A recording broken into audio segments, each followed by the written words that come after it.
To enable USB debugging on the Xiaomi 15 Ultra, first we need to go to settings and we need to enable developer options. Therefore, go to about phone and keep tapping on OS version until you see the information that you are a developer. Then we can go back, scroll all the way down in the settings, choose additional settings, and then over here if you scroll down you should be able to find the developer options.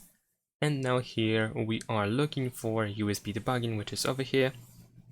We can tap on the switcher to turn it on, and if you do, you need to select that you are aware of possible risks, and after 10 seconds of cooldown you should be able to press OK.